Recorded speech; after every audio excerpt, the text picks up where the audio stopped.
बिस्मिल्लाहिर्रहमानिर्रहीम। अस्सलाम वालेकुम। शहबाज ज़रिए एकेडमी की तरफ से मोहम्मद शहबाज आपकी खिदमत में हाज़िर है। आज के इस वीडियो के अंदर हम व्हाट्सएप की एक नई अपडेट को डिस्कस करेंगे। हम देखेंगे कि एक नई जो व्हाट्सएप की अपडेट आई है वो क्या है, वो किस तरह से वर्क करती है। देखें, सबसे पहले अगर आपका व्हाट्सएप अपडेट नहीं है तो आप गूगल प्ले स्टोर के ऊपर जाके अपने व्हाट्सएप को यहाँ पे बस सर्च करेंगे व्हाट्सएप, और व्हाट्सएप के ऊपर अगर आपका अपडेट नहीं है तो यहाँ पे अपडेट व्हाट्सएप आ रहा होगा, तो आप उसको यहाँ से अपडेट करके फिर ओपन करेंगे। जब आप ओपन करेंगे तो देखें, पहले मैं आपको एक चीज़ दिखा देता हूँ। जब हम 3 डॉट्स के ऊपर क्लिक करते थे तो यहाँ पे हमारे पास थर्ड के ऊपर एक ऑप्शन आता था व्हाट्सएप वेब, लेकिन अब यहाँ पे जो ऑप्शन आ रहा है हमारे पास वो आ रहा है लिंक्ड डिवाइसेस। ये इसमें एक ज़बरदस्त अपडेट की है। इसका फ़ीचर, इसका मकसद क्या है, देखें जब मैं इसके ऊपर क्लिक करता हूँ तो मेरे पास यहाँ पे ये 2 डिवाइसेस लिंक्ड हैं ऑलरेडी। अगर मेरे को कोई और डिवाइस लिंक करनी है तो मैं जैसे इसके ऊपर क्लिक करता हूँ तो मुझसे यहाँ पे सबसे पहले क्या करता है, फिंगरप्रिंट का पूछता है। ये उस वक्त तक कोई भी कोड QR कोड स्कैन नहीं करेगा जब तक कि मैं इसके ऊपर फिंगरप्रिंट नहीं दूंगा। तो ये एक ज़बरदस्त सिक्योरिटी फ़ीचर है। पहले ये होता था व्हाट्सएप के अंदर कि आप कोई भी आपका मोबाइल ले, अगर आपका मोबाइल ऑन है तो पकड़ के अपना QR कोड स्कैन किया और किसी को पता भी नहीं चलता था, और वो जाके किसी का व्हाट्सएप अपने मोबाइल के ऊपर यूज़ कर लेते थे।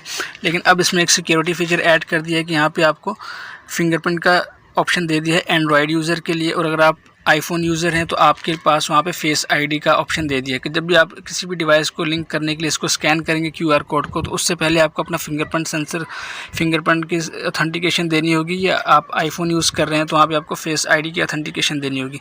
देखें, जैसे मैं इसको फिंगरप्रिंट टच करता हूँ, अब देखिए मेरे पास ये कैमरा ऑन हो रहा है। तो इस तरह से आप किसी भी मोबाइल का वेब एक्सेस लेने के लिए व्हाट्सएप का, आपको उसके लिए ज़रूरी है कि आप यहाँ से लिंक अपनी व्हाट्सएप को अपडेट कर लें। और दूसरा इसका जो सबसे अच्छा फ़ीचर है वो ये है कि आप, पहले हम ये होता था कि अगर मेरा ये वाला मोबाइल कनेक्टेड है जब तक नेट से, उस वक्त तक ही मैं अपने PC के ऊपर या दूसरे किसी कंप्यूटर के ऊपर अपने वेब व्हाट्सएप को यूज़ कर सकता था।